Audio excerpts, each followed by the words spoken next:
Et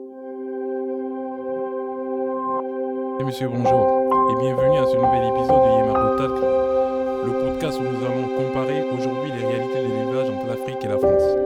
Je m'appelle Isadi Malombassa, je suis titulaire d'une licence en génie industriel et gestion de la qualité des aliments, spécialisé en gestion de risques alimentaires et de développement durable dans l'industrie agroalimentaire. Actuellement, je suis en France dans le domaine des métiers de l'élevage à Nevers, en France, au cœur même des exploitations bovines françaises. Et à travers ce podcast, je veux analyser une objectivité et précision les différences entre les méthodes africaines et les méthodes européennes, sans jugement, mais avec esprit critique et ouverture d'esprit. Et aujourd'hui, pour cet épisode, on attaque un sujet fondamental, la conduite des bovins, c'est-à-dire la manière dont on gère les déplacements, l'alimentation et la gestion quotidienne du troupeau. Parce que conduire sans bovins au Sahel et conduire sans bovins dans la Nièvre, ce n'est pas simplement une différence de paysage. C'est une question de culture, de climat, de réglementation et de moyens techniques. Petite question pour vous, auditeurs. Comment guide-t-on un troupeau à travers le désert africain comparé à un champ français? Restez avec moi, vous allez le découvrir. Eh bien, commençons d'abord par l'Afrique. Ici, la conduite de bétail est profondément ancrée dans la tradition. Les bergers utilisent leur bâton comme prolongement de leurs mains pour guider les troupeaux. L'expérience et la connaissance du terrain sont essentielles. Savoir où se trouvent les points d'eau, les pâturages et anticiper les dangers comme les prédateurs. Dans certaines régions, les bergers n'utilisent aucun chien. Parfois, ce sont des chevaux ou même des chameaux qui accompagnent le troupeau, surtout dans le désert. Les déplacements peuvent durer plusieurs jours, voire des semaines. Je vais vous donner un exemple, avec quelques mots en peul. Lorsqu'un berger dit veiro, cela signifie avance. Ou encore un touareg afela veut dire regroupe les animaux. Ces commandes montrent à quel point le langage est directement lié à l'action sur le troupeau. Les défis sont nombreux. On parle de sécheresse, on parle de manque de pâturage, de conflits avec l'agriculture, prédateurs, mais la mobilité du troupeau permet de gérer ces contraintes. Chaque berger connaît son troupeau comme ses enfants, et la relation humaine-animale est très forte. Comme anecdote, un jour quand je traversais le désert du Niger pour aller au Tchad, j'ai eu à voir un berger touareg qui traversait le désert avec plus de 50 chèvres et quelques chameaux. Il connaît chaque point d'eau et chaque zone de pâturage et les animaux le suivent sans hésitation. Pour résumer cela avec quelques caractéristiques principales, nous avons les systèmes pastoraux, les transhumants ou semi-sédentaires, le déplacement à pied sur de longues distances, souvent à la recherche de pâturage naturel. Peu ou pas de clôture, le troupeau est guidé par l'homme ou par des chiens traditionnels, reste encore à voir. L'identification souvent manuelle. Le marquage fer, les entailles sur l'oreille, et il n'y a pas de document officiel.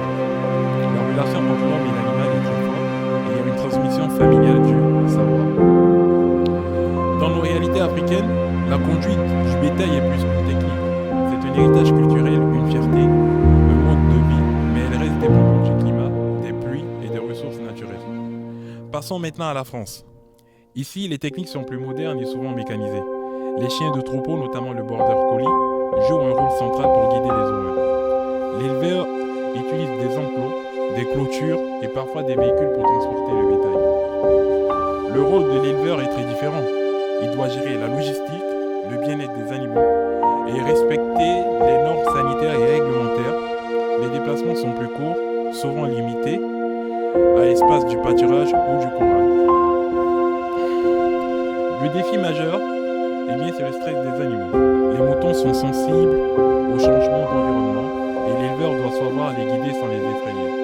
La professionnalisation du métier implique aussi une gestion économique et technique très précise. Un exemple concret. Un éleveur français guide ses ouvriers dans un corral pour la tonte. Le chien de troupeau anticipe les mouvements des animaux et l'éleveur ajuste la direction. C'est un balai précis entre l'homme, le chien et le troupeau. Les caractéristiques principales en France sont notamment l'élevage qui est majoritairement sédentaire, parfois extensif, mais dans des parcelles clôturées. Les déplacements sont encadrés, les couloirs sont aménagés, on parle de tracteurs, de camions de transport pour faciliter les déplacements.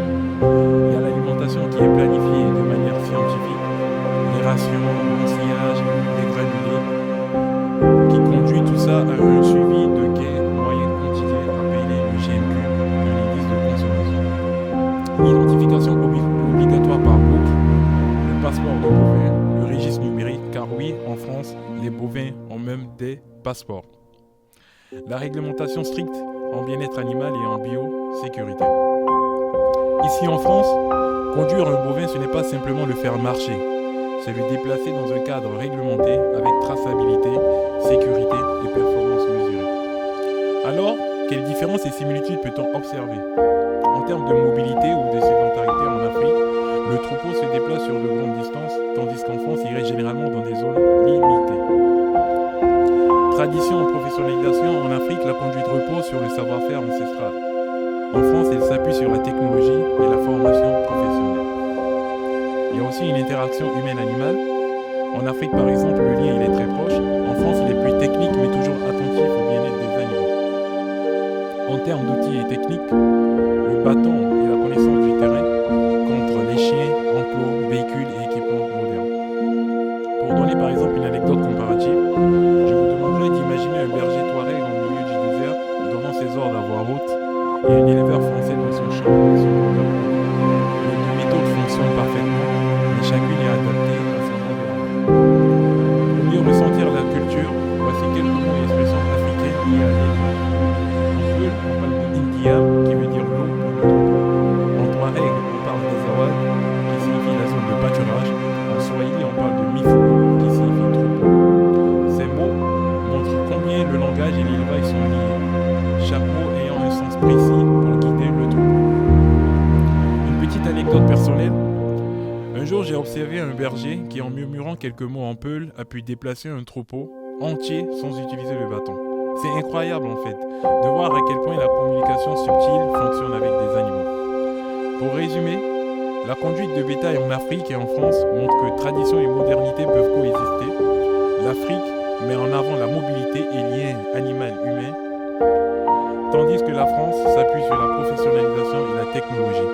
Et vous, si vous deviez guider un troupeau demain, quelle méthode vous inspire le plus ? Celle du désert africain ou celle des champs français ? Merci d'avoir écouté ce podcast. Merci d'avoir écouté